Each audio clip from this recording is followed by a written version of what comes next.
بسم اللہ الرحمن الرحیم۔ السلام علیکم۔ سوال: زبور اور انجیل کس زبان میں نازل ہوئی تھی؟ ناظرین، اس کا صحیح جواب ہے کہ زبور اور انجیل عبرانی زبان میں نازل ہوئی تھی اور قرآن مجید جو ہے وہ عربی زبان میں نازل ہوا تھا۔ سوال: قرآن مجید کی کس صورت میں اللہ تعالیٰ نے حضرت محمد صلی اللہ علیہ وسلم کی عمر کی قسم کھائی ہے؟ جواب: سورہ حجر میں اللہ تعالیٰ نے ہمارے نبی حضرت محمد صلی اللہ علیہ وآلہ وسلم کی عمر کی قسم کھائی ہے۔ سوال: کس نبی کو کبھی جمائی نہیں آئی تھی؟ جواب: حضرت محمد صلی اللہ علیہ وآلہ وسلم کو کبھی جمائی نہیں آئی تھی۔ ناظرین، ہمارا اگلا سوال: حضرت نوح علیہ السلام نے کتنے عرصے میں اپنی کشتی تیار کی تھی؟ جواب: حضرت نوح علیہ السلام نے 2 سال کے عرصے میں اپنی کشتی تیار کی تھی۔ سوال: حضرت آدم علیہ السلام نے سب سے پہلے کس کو سلام کیا تھا؟ جواب: حضرت آدم علیہ السلام نے سب سے پہلے فرشتوں کو سلام کیا تھا۔ سوال: سب سے آخر میں حضرت عزرائیل علیہ السلام کو موت آئے گی تو ان کی روح کون قبض کرے گا؟ جواب: اللہ تعالیٰ حضرت عزرائیل علیہ السلام کی روح قبض کریں گے۔ سوال: حضرت محمد صلی اللہ علیہ وآلہ وسلم نے کس بیماری کو عذاب کہا ہے؟ جواب: ہمارے نبی نے طاعون کی بیماری کو عذاب کہا ہے۔ ناظرین، ہمارا اگلا سوال: حضرت آدم علیہ السلام نے سب سے پہلے کون سا لفظ کلام فرمایا تھا؟ جواب: حضرت آدم علیہ السلام نے سب سے پہلے الحمدللہ کہا تھا۔ سوال: حضرت آدم علیہ السلام حجرہ اسود جنت سے لائے تھے تو وہ کس چیز کا بنا ہوا تھا؟ جواب: حضرت آدم علیہ السلام حجرہ اسود لائے تھے تو وہ یاقوت کا بنا ہوا تھا۔ ناظرین، ہمارا اگلا سوال ملاحظہ فرمائیے۔ جس وقت حضرت یوسف علیہ السلام کنویں میں ڈالے گئے تو اس وقت آپ کی کتنی عمر تھی؟ جواب: حضرت یوسف علیہ السلام کی 18 سال عمر تھی جب ان کو ان کے بھائیوں نے کنویں میں ڈالا تھا۔ سوال: کیا جو عورت پردہ نہیں کرتی ہے اس کی نماز قبول نہیں ہوتی ہے؟ جواب: جو عورت پردہ نہیں کرتی ہے اسے بے پردہ ہونے کا گناہ تو ہوتا ہے مگر پردہ نہ کرنے کا نماز سے کوئی تعلق نہیں۔ ناظرین، ہمارا اگلا سوال: حضرت یوسف علیہ السلام کو ان کے بھائیوں نے کنویں میں کیوں ڈالا تھا؟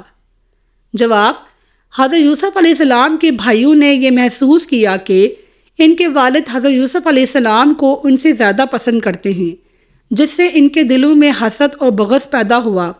اس حسد کی بنا پر انہوں نے منصوبہ بنایا کہ حضرت یوسف علیہ السلام کو راستے سے ہٹا دیا جائے تاکہ ان کی والد کی محبت ان کو مل سکے۔ اسی لیے انہوں نے حضرت یوسف علیہ السلام کو بھلا پھسلا کر جا کے کنویں میں ڈال دیا تھا۔ سوال: حضرت آدم علیہ السلام کو آدم کیوں کہتے ہیں؟ جواب: حضرت عبداللہ بن عباس رضی اللہ عنہ نے ارشاد فرمایا، بے شک اللہ پاک نے آدم کو جمعے کے دن عصر کے بعد پیدا فرمایا اور آپ کو عدیم الارض ظاہری زمین کی ایک مٹھی سے پیدا فرمایا، اسی لیے آپ کو آدم کہتے ہیں اور آپ کی اولاد کو آدمی یعنی آدم والا کہتے ہیں۔ سوال: کیا نکاح خوان کے لیے 3 دفعہ قبول ہے قبول ہے قبول ہے کہنا کافی ہے یا ایک ہی دفعہ کافی ہے؟ جواب: ایک دفعہ ہی کافی ہے۔ سوال: قرآن مجید پڑھ کے فوت شدگان والدین کو بخشوا دینا کیا یہ جائز ہے؟ جواب: قرآن مجید یا کوئی دعا پڑھ کر بھی والدین کو بخشوا سکتے ہیں، یہ جائز ہے۔ سوال: اللہ تعالیٰ کے لیے اللہ میاں بولنا کیا جائز ہے؟ جواب: جائز ہے۔ ناظرین، ہمارا اگلا سوال ملاحظہ فرمائیے۔ حضرت عمر رضی اللہ عنہ کا ایمان لانے کا واقعہ کیا تھا؟ حضرت عمر بن خطاب رضی اللہ عنہ کا اسلام قبول کرنے کا واقعہ اسلامی تاریخ میں ایک اہم اور معروف واقعہ ہے۔ حضرت عمر بن خطاب رضی اللہ عنہ ابتدا میں اسلام کے شدید مخالف میں سے تھے۔ وہ مسلمانوں کو تکلیف پہنچانے اور انہیں اسلام سے دور رکھنے کے لیے کوشاں رہتے تھے۔ ایک دن حضرت عمر نے فیصلہ کیا کہ وہ نعوذ باللہ خود نبی کریم کو قتل کر دیں گے تاکہ اس نئے دین کا خاتمہ ہو جائے۔ جب وہ اس نیت سے نبی کریم صلی اللہ علیہ وآلہ وسلم کی تلاش میں نکلے تو راستے میں ایک شخص سے ملاقات ہوئی جس نے ان سے پوچھا کہ وہ کہاں جا رہے ہیں۔ حضرت عمر نے اپنا ارادہ بیان کیا تو اس شخص نے کہا کہ پہلے اپنے گھر کی تو خبر لو، تمہارے بہن اور بہنوئی بھی مسلمان ہو چکے ہیں۔ یہ سن کر حضرت عمر غصے میں بھر گئے اور سیدھا گھر گئے اور سیدھا اپنی بہن حضرت فاطمہ بنت خطاب اور بہنوئی حضرت سعید بن زید کے گھر پہنچے۔ وہاں پہنچ کر انہوں نے دیکھا کہ دونوں قرآن کی تلاوت کر رہے ہیں۔ حضرت عمر نے غصے میں آ کر مارا جس سے حضرت فاطمہ کا سر زخمی ہو گیا۔ حضرت فاطمہ نے کہا اگرچہ انہوں نے مارا ہے لیکن ہم اب بھی اسلام پر قائم رہیں گے۔ ان کی اس بات سے حضرت عمر کا دل نرم پڑ گیا اور انہوں نے قرآن کا نسخہ پڑھنے کی خواہش ظاہر کی۔